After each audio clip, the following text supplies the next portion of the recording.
Pemirsa, di mana Komisi 1 DPR RI dan pemerintah membawa revisi Undang-Undang TNI ke tingkat 2 atau paripurna untuk disahkan menjadi undang-undang.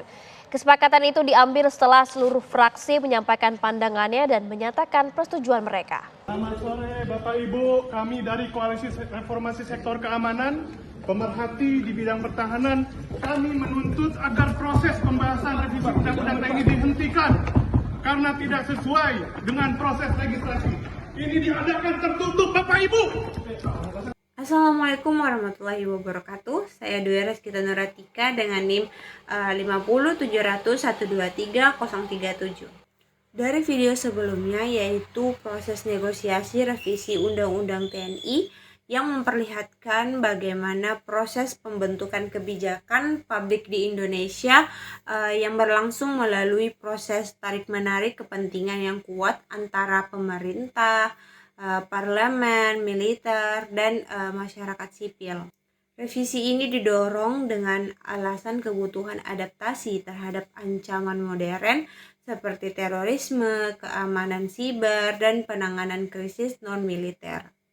Negosiasi ini berlangsung tidak hanya di forum resmi saja, seperti pembahasan di DPR, tetapi juga melalui lobi politik dan komunikasi informal antar elit. Pemerintah dan sebagian anggota parlemen mendorong percepatan revisi dengan pendekatan yang relatif tertutup, yang kemudian dapat memicu kritik dari masyarakat sipil dan akademis karena dianggap minim transparansi dan partisipasi.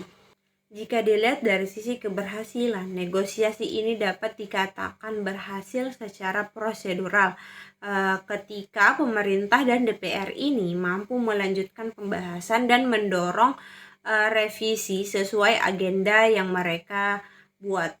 Selain itu, terdapat juga keberhasilan parsial dalam bentuk penyesuaian beberapa poin yang lebih sensitif sebagai respon terhadap kritik publik yang menunjukkan bahwa tekanan masyarakat tetap memiliki pengaruh dalam bentuk hasil akhir meskipun hal tersebut tidak dominan. Namun jika dilihat dari sisi kegagalan, negosiasi ini justru lebih menonjol, terutama dari perspektif kualitas demokrasi. Proses ini dianggap tidak transparan dan kurangnya melibatkan publik yang menimbulkan krisis kepercayaan, sehingga hasil yang dicapai tidak memiliki legitimasi yang kuat di mata sebagian masyarakat sipil.